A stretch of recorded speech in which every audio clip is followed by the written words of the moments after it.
तो स्वागत है आप सभी का लल्लन टॉप मैथ कॉन्सेप्ट में। आज हम करने वाले हैं कुछ क्वेश्चन जो कि इम्पोर्टेंट रहने वाले हैं आपके एसएससी रेलवे वगैरह एग्जाम्स में।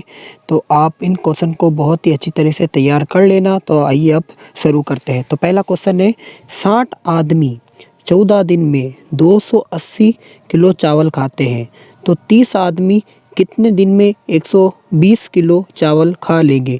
तो इसके लिए ऑप्शन भी दे रखे हैं 8 दिन, 12 दिन, 7 दिन या 9 दिन। ठीक है, तो इस क्वेश्चन को सॉल्व करने के लिए एक फॉर्मूला होता है जो कि होता है m1, जो कि मैंने आपको पहले भी बताया है, m1 d1 t1 बटे के अंदर है w1, और ये बराबर होता है m2 d2 और T2 इसका पूरे का बट्टा W2। यहाँ पे M1 कितना दे रखा है, 60 आदमी, यानी कि 60, यानी कि D1 यानी कि डे कितना दे रखा है, 14। तो यहाँ पे 14 से गुणा कर देंगे।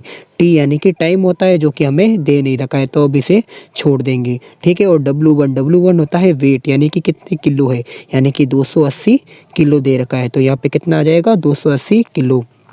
बराबर में देखो M2 कितना दे रखा है, 30, यानी कि कितने आदमी दे रखे हैं, 30 दे रखे हैं। और डे यहाँ पे दे नहीं रखे हैं, दिन तो हमें ज्ञात करने हैं। ठीक है, तो डे को ऐसे कैसे ही लिख लेंगे। अब आता है टाइम भी हमें दे नहीं रखा है, तो टाइम को हम इधर छोड़ देंगे। और वेट कितना दे रखा है हमें, 120 kg। तो अब 1 0 से 1 0 गया, 3 के पहाड़े में 12 कितनी बार आते हैं, 4 बार, ये कट गया। और उसके अलावा 1 0 से 1 0 यहाँ से चला गया। ठीक है, और 2 के पहाड़े में 6 कितनी बार आते हैं, 3 बार। उसके अलावा 28 कितनी बार आते हैं, 14 बार। और यहाँ से भी 2 के पहाड़े में 4 कितनी बार कट जाएगा, 2 बार। और 14 कितनी बार कट जाएगा, 7 बार। और यहाँ से 7 के पहाड़े में 14 कितनी बार आते हैं, 2 बार। और यहाँ पे कितना बच गया, 2। तो D2 यहाँ पे कितना आ गया, तो D2 बराबर यहाँ पे आ गया है 2, उधर चला जाएगा, 3 दूनी 6 और 2, यानी कि 6 × 2, ये कितना हो जाएगा, तो D2 बराबर आ जाएगा 12, यानी कि मेरे डे कितना आ जाएंगे, 12 डे। यही आ जाएगा आपका आंसर। तो इसी तरह से चलते हैं दूसरे क्वेश्चन में।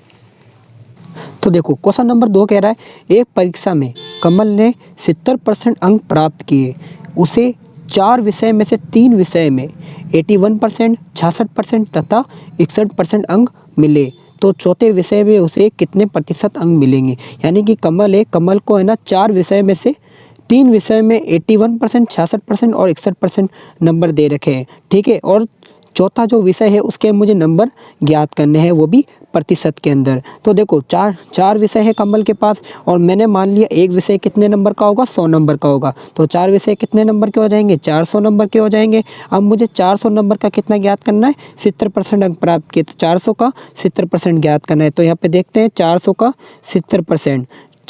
70%, ये 2 0, 1 0 से 1 0 यहाँ पे कट जाएगा, 1 0 से 1 0 यहाँ पे कट जाएगा, 7 चौके 28, यानी कि टोटल नंबर कितना आ जाएंगे मेरे पास, टोटल नंबर आ जाएंगे मेरे पास 280 नंबर आ जाएंगे। ठीक है, यानी कि टोटल उसने कितने नंबर प्राप्त किए कमल ने एक परीक्षा में, 280 नंबर प्राप्त किए। अब देखते हैं 3 विषय में, अगर इन तीनों विषय को मैं जोड़ देता हूँ और इसमें से घटा देता हूँ तो मुझे चौथे विषय के नंबर प्राप्त हो जाएंगे। तब देखते हैं, यानी कि 81% प्लस 66 प्लस 61%, तो टोटल ये कितना हो जाएंगे, 208%, यानी कि टोटल कितना हो जाएंगे ये 208। और कमल को कितने मिले हैं, 280। अगर इस 280 में से इस 208 को मैं माइनस कर दूं तो मेरे पास चौथे विषय के नंबर आ जाएंगे। तो इस 208 को मैंने इस 280 में से क्या कर दिया, माइनस कर दिया। तो माइनस करने पर मेरे पास कितना आ जाएगा, 10 में से 8 गए, कितने बच जाएंगे, 2। 7 में से 0 गया, तो यहाँ पे कितना बच जाएगा, 72। यानी कि जो चौथा जो विषय था उसके अंदर जो अंक मिले थे वो कितने थे, 72। तो यहाँ पे हमारा कौन सा राइट आंसर आ जाएगा, डी राइट आंसर आ जाएगा। ठीक है, एक बार फिर से समझ लेते हैं। यानी कि एक परीक्षा में कमल ने 70% अंक प्राप्त किए थे, तो 4 विषय थे, तो 4 विषय मैंने एक विषय को 100 नंबर का माना, तो चारों विषय मिलके कितने हो जाएंगे, 400 नंबर के।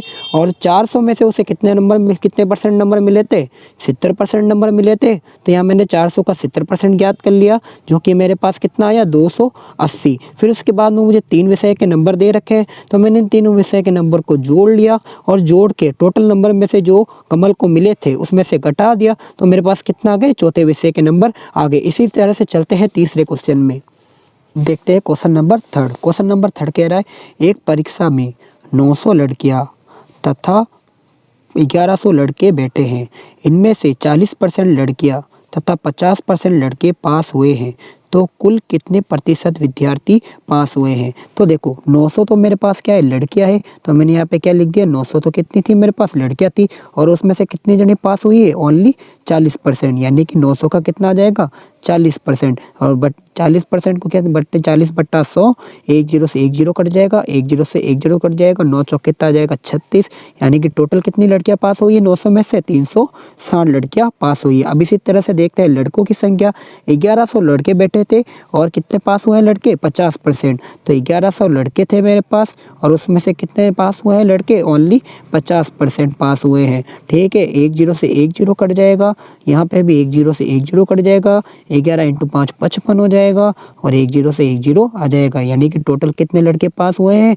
550। कितने में से, 11 में से कितने लड़के पास हुए हैं, 550। ठीक है, तो अब इन दोनों को मैं जोड़ लेता हूँ और मुझे पता चल जाएगा कि टोटल कितने विद्यार्थी पास हुए हैं। ठीक है, तो 0 का 0, 6 और 5 11, एक गया कैरी किया मैंने, 5 और 3 8, 8 और 1 9, यानी कि टोटल कितने विद्यार्थी पास हुए हैं, 910 विद्यार्थी पास हुए हैं। ठीक है, अब बात करते हैं परीक्षा में कितने विद्यार्थी पास हुए हैं, 910 विद्यार्थी पास हुए हैं, और मुझे कुल कितने प्रतिशत विद्यार्थी पास हुए हैं, ये मुझे क्या करना है, ज्ञात करना है। तो 910 तो विद्यार्थी पास हुए हैं, बट्टा यानी कि परीक्षा में कितने बैठे थे, यानी कि 900 तो लड़कियां थी, 1100 लड़के थे, तो टोटल कितने हो गए, 2000। और परसेंट ज्ञात करने के लिए हमेशा किससे गुणा करेंगे, 100 से गुणा कर देंगे। ठीक है, एक जीरो से एक जीरो कट गया, यहाँ पे एक जीरो से एक जीरो कट गया, यहाँ पे एक जीरो से एक जीरो कट गया, और 2 के पहाड़े में 91 कटेगा, लगभग 45.5% वार। ठीक है, 45.5% वार, जिसमें आपका आंसर क्या हो जाएगा, डी राइट आंसर हो जाएगा। ठीक है, इसे एक क्वेश्चन को समझने के लिए फिर से देख लेते हैं। एक परीक्षा में 900 लड़कियां तथा 1100 लड़के बैठे हैं, जिसमें से लड़कियां कितनी पास हुई है, 40%, और लड़के कितने पास हुए, 50%। तो मुझे कुल विद्यार्थी ज्ञात करने थे, तो मैंने क्या किया, 900 का 40% ज्ञात कर लिया, तो यहाँ पे मेरे पास 300 लड़कियाँ पास हुई है। इसी तरह से 1100 लड़के थे, उसमें से 50% पास हुए, तो मैंने उसकी संख्या ज्ञात कर ली, यानी कि 550 लड़के पास हुए हैं। अब इन दोनों को मैंने जोड़ दिया, तो मेरे पास कुल विद्यार्थियों की संख्या आ गई। तो मैंने कुल विद्यार्थियों की संख्या बटा और टोटल कितने विद्यार्थी परीक्षा में बैठे थे उसका भाग दे दिया, और परसेंट के लिए मैंने यहाँ पे लगा दिया 100। ठीक है, और इसको मैंने सॉल्व किया, सॉल्व करने पर मेरे पास आंसर कितना आया, 45.5%।